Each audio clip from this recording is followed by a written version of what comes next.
What's up, y'all? It's just Rhonda. Welcome to my channel. We made it. We made it to the end of this Love and Marriage Huntsville reunion. 3 parts that we absolutely didn't need, but we have made it. Finally, we made it over to the end of this whole season. Y'all like the video or subscribe to my channel. Hit the notification bell and drop down in the comments if you want to talk about this. I mean, I feel like I'm done talking. When I'm done here, I'm done talking about it for a while. Um, we resume with Martell refusing to apologize to Ken for being disrespectful to him and his relationship. Ken said he thought it was disrespectful, and Martell is not trying to apologize. Even though Melody is over here trying to instigate, you're not apologizing to this man. You be going back and forth with all the women. You don't want to argue with him. Martell said he hasn't been disrespectful, so I don't need to say anything. And I'm like, no, you were disrespectful, stupid. That's why you're supposed to apologize.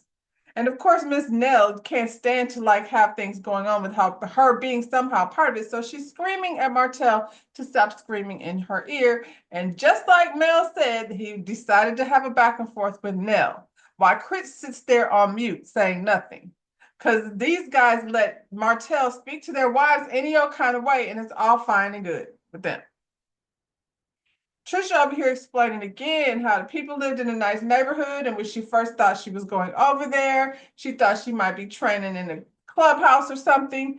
Every time she tells this story, she come back with more details than she had last time. First, when we started, she couldn't remember, didn't ever make it over there. Now she's been over a few times around to the house where they may or may not have clubhouse for her to train in, because that's what she does sometimes. It was a nice, I Googled it. It was a nice neighborhood. We didn't hear nothing about no clubhouse before now, but okay, Trisha. She said, what's his name? Carlos was like, so let me get this straight. Carlos being messy. You were at a married man's house pretending like you were supposed to train him or something. And she said she didn't know nothing about his character, and she doesn't know the show. She didn't watch the show. And Carlos is looking at her like, you ain't watched the show. And I'm like, well, let's see. She trained Stormy. Stormy was her friend. She trained Destiny. So I don't know when she found out about the show. And she said at that time there was a lot going on, like with her family and things. And if she was going through a lot of deaths over there, I could see why she probably wouldn't be watching the show. Maybe, I don't know, because Trisha lies so much. I don't know whether she's telling the truth or not. What I do know is she says she went to school with Marquez, and I feel like if somebody went to school with and their family member was on a show being filmed in my town, I might know a little something about it. I also feel like Martell has a reputation that you don't need to watch the show to know about if you're in Huntsville. Everybody know he be hoeing around, girl. Did Martell set Trisha up to be seen as a loose woman? That's what Carlos wants to know. Ken says 100%, and I'm like, I don't think that's what he was setting her up for, not to be seen as a loose woman. I think Martell's kind of stupid. So which time was he setting her up? I think he was trying to get her over there to the house. And he may or may not have been disappointed with her appearance. I don't know, but I think he smashed anyway. Bring out Marquez, my favorite guilty pleasure. Marquez. He's over here to explain why he has not been a part of his children's life. He picked up and went to Atlanta in 2021. And he left his kids behind. He said he shouldn't have said it that way. He shouldn't have put it that way. That's not what it is. Marquez says there's some underlying issues between him and Ken that has him alienated and ostracized. And that's why he hasn't been over there to see his kids. I don't know what Marquez is talking about, child. He was alienated and ostracized around to Ken's house. How? Ken was giving you gas money to come over there. He said in 2021, he moved to Atlanta. In 2017, Kim was over there just trying to lick that lady's lollipop. That was long before he left. And then he said they were good then. Not that good, child.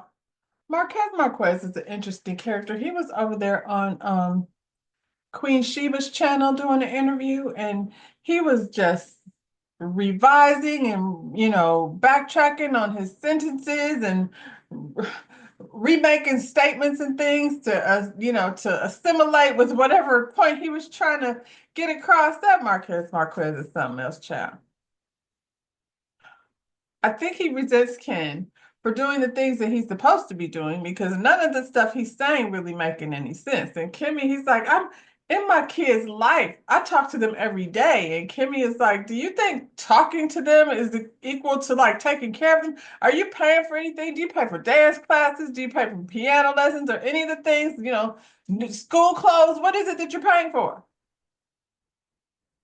Maurice is trying to calm her down, but Kimmy is triggered because she was a single mom and she probably was out here running and handling things with what's her son's name? I forget.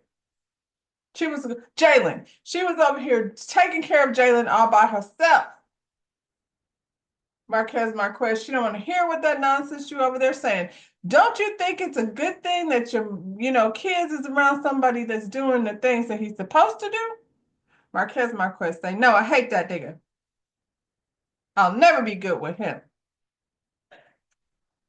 Ken says Marquez be borrowing money from his son. And he called him a bum. And that's when everybody was like, ooh. I mean, it's giving kind of bummish. He said Kim was over there telling him that DNA does not make him a father. And I feel like Marquez, DNA does not make you a father. It makes you a sperm donor.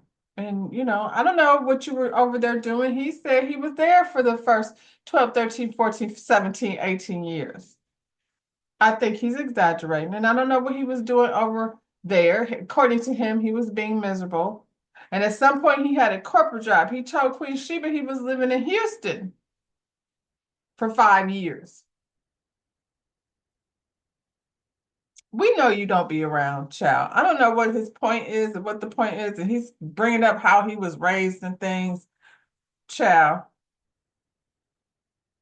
Carlos, after they going back and forth, then pivots to his crush on Melody. He said it's not a crush.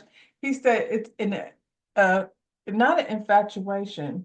I don't know what they call the child. Admiration. It's an admiration of her because she's got good business sense. And he be over there trying to do business with Melody. It's so weird how everybody was sitting around grinning and smiling, even Martell. Like, this is how much you're a joke. They're all sitting there smiling at whatever that was. It's such a waste of time. Marquez be on Insta stories and doing interviews, and they give you the flashback of whatever went on with them. And I feel like it's an act. He's an actor and he enjoys acting, and this is right up his alley. He even thanked Mel for the opportunity. I guess it was her that got him on this show. So I hope he does whatever it is because he comes from a long lineage. Go to Queen Sheba, see. He comes from a long lineage of entertainers. And his father discovered baby's face. That's what he said. So I don't know if that's true, but according to Marquez, he has a lineage of entertainment. So he's over here entertaining, and I'm real entertained by Marquez. They bring up the divorce papers, and I have never been so confused by divorce papers. This man says that he didn't sign them, he didn't see them. She said she filed them. Ken said he got 30 days. We don't know if to this very day if they're divorced or not.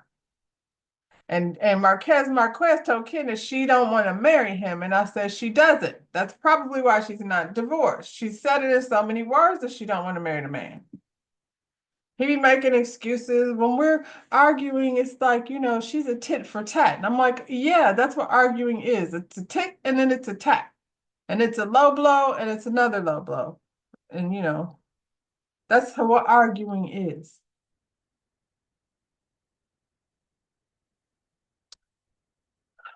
The St. Thomas trip. Everyone had a great time except for Destiny and Miss Nell. And I don't know what Miss Nell's issue is, if she's still in her feelings because this lady said she wasn't a mentor. So now she didn't have fun, but she sure seemed like she was having fun. Except for the part where she threw a fit when her room didn't have a name tag on it. And her throwing a fit about that name tag says everything I need to know about Miss Nell. How do you call yourself a mentor, Miss Nell? It don't even seem like you have a whole lot of common sense. You arguing with Kimmy about to throw your ass over the daggone balcony. And I feel like I've heard you, like you was over there. Oh, Mel, this trip was very nice, very nice. So which thing that's coming out of your mouth is the truth? Gee, she's a lot of work. They talked about the rooms. Tisha said everything was good except for the room. She didn't like her room. The rooms were crappy. We know everybody has an opinion about the rooms. Mine ain't changed, none. It's a TV show that her girlfriends are on, so I don't know why they needed to even, I'm not going back over the rooms, you know. It is what it is. They enjoyed the trip anyway because they wasn't living in the rooms. And I know that Mel was not in no way trying to make things comfortable for delusional ass Destiny. Sitting up there with that angry face. Even when she's smiling, there's an angry face on the other side, child. She's Martell's girlfriend. Coleslaw, just when you thought it was you. Kimmy brings up that she felt like, well, she filmed in Mel's backyard for free because they wanted to support Mel in having this TV show. At the very least, she could have got a nice room. And I'm like, you were filming over there in Mel's room backyard for free, but not just for, her benefit. I feel like you were benefiting as well, Kimmy, and still are. So I don't know that that's your argument. I do agree that Kimmy was collateral damage, what was going on between Tisha and Destiny.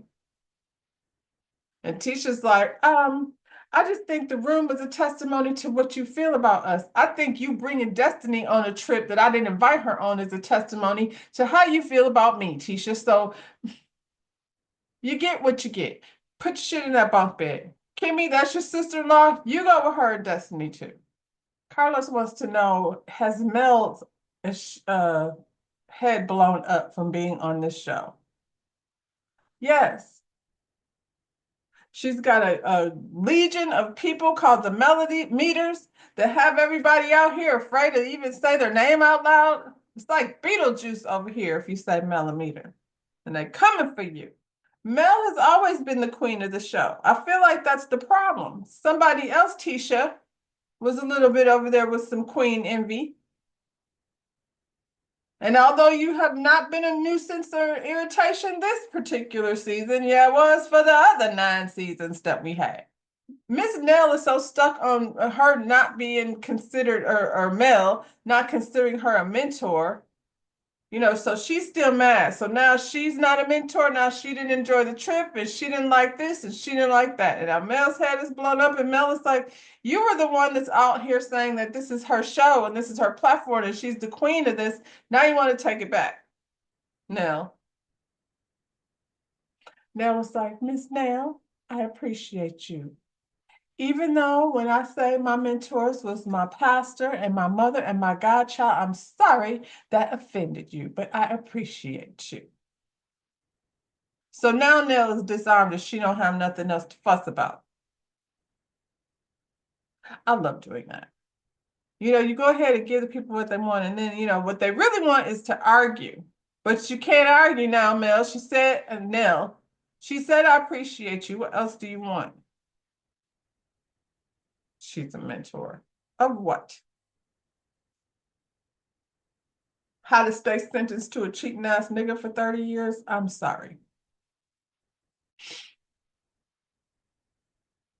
Destiny's sitting up there with that mean mug acting like she wasn't pressed to be Mel's friend. You over there talking about, I love you. I'm sorry. Can I see? You made Stormy get out of her seat just so you could sit next to Mel. Girl, stop. And then you came back here two-faced, stop talking to Martell about her because that's what you've been doing all along. Because that's your man, your man, your man. See, remember I said I wasn't going to say that again? Too late. I've done it. Sometimes it applies. You know what I'm saying?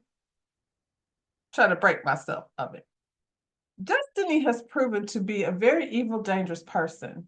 Based on the things that she was saying, the clip that was taken out, when she's referencing things that, she wasn't even a part of, this woman will do anything to bring someone down. Who did what to her? Destiny. What did the lady do to you? Can you please tell us why you're so upset with Mel, besides like taking you off of her call list? So confused. That in itself is pressed. The anger on your face shows how pressed you really are. Want to be in this lady's skin. It's surprise guest. Moving right along. We won't be here long because it wasn't really a whole lot to talk about. Surprise guest. It's Stormy. No surprise. We saw that. Stormy looks really good. Stormy had to leave because she was booked and busy, child. She's in LA, she's in New York, she's over there on TikTok. She's doing the things, making money, doing the things she was doing before she got over here. And y'all are over here causing stress and strife in her life, and she didn't need it. She didn't bring up that part, but that's what I heard out on the streets. Honestly, I don't blame Stormy. I feel like she's does have too much business going on. And then there was a point where this young man was suing her. So rather than talk about any of that, because I'm sure it would have come up, she just decided to exit stage left. And I don't know what happened to that boy, but I'm glad to see that, it didn't stop no show over here with Miss Stormy. And, he asked about Courtney. She said, Courtney ain't really about this life anyway. He don't want to be bothered with it. And I don't blame Courtney. And I mean, they end the note with a tribute to Kiki, as they should have. I heard a lot of people saying they didn't say nothing about Kiki, so that's where he left it off. It feels almost disrespectful for Carlos to be sitting up here even discussing Kiki or anything, because it's like he started this whole shit and then he wants to act like he's putting out the fire. I'm sure this was really hard for Tisha because Tisha was saying how basically, you always think you have time. I think that's true. You always think you have time, when you're dealing with people, families fight with one another and don't speak and all of those kind of things. And you never know when you're speaking to someone for the last time. My mother used to say, don't leave out of this house was mad, not speaking, because I might not be here when you get back. And that's very much true. So I try to live by that motto because, things were really bad over here with Kiki before she left. And, I'm sure Tisha looks back on it now and realizes Carlos and this show is a big reason why the rift happened between her and Kiki anyway. And I wonder if had this show not been a part of their lives, would they, still be or still have been in this place. It's never easy. And I guess then there's a rift between the family, which, is terrible. That doesn't make things any easier. Stormy reached out here and paid for this funeral. And I think that was genuine because Stormy and Kiki did have a friendship. I don't know what level it was, but, Stormy had dealt with someone who was dealing with the same kind of issues with Kiki. So she, her and Kiki their relationship was real. I think that's part of the reason why Stormy stays blessed, because that part, I feel like, she said they were struggling, and so she took care of that. And the funeral people will try to take advantage of you in your grief and have you doing things that you, don't have money to do, or, charging really inflated costs for things that shouldn't cost anything really, just because they know, you're vulnerable in that moment. So the show closes with Carlos and his words of wisdom telling these people how we need to remember that whatever rift we have with one another, it really is just not that deep. Is it not? Is it not that deep when Martell is over here basically stalking and harassing and abusing uh his ex-wife? These are all scenarios created by Carlos and his production team, the Raindrops. So not the Raindrops is his fan, the Kingdom Rain. The Kingdom is over there doing a whole lot to cause these issues and rifts between the people. Only for him to come over, and I would like to see every year at the reunion, we try to end with some type of resolve. And hopefully at some point you will all realize within your friendships that it's just not that deep and you don't have to mend things today. But hopefully over some point in time, you guys will find a deep down in your heart to forgive one another. Let's have a champagne toast. So they bring out some champagne that's not black because Marceau didn't bring no black. Carlos, you couldn't purchase no black champagne in a bottle for your show. Nope. because they not cool like that, like that. They toasted their way out, and thankfully for all of us, we will have a break. Melanie is gone, so we don't know what to expect next season. Probably not much. If you're gonna bring back Keisha, if you're gonna bring back Ken and Trisha, I feel like they need to, because what? Please bring back Marquez, because without him, like there's nothing left. Martell, I don't know what he's gonna be doing, standing in somebody's apartment or somebody's build out trying to pretend like he's over there being a builder. Martell and Tisha will find some plywood and some drywall to stand next to, a couple shovels. And Maurice, we don't know. I'll probably be traveling in a direction that's not in the same direction that Kimmy is actually in. Hopefully, on his travels, he won't find his car wrapped around anything, allegedly. In the meantime, y'all, like the video, subscribe to my channel, and we are free. Bye, y'all.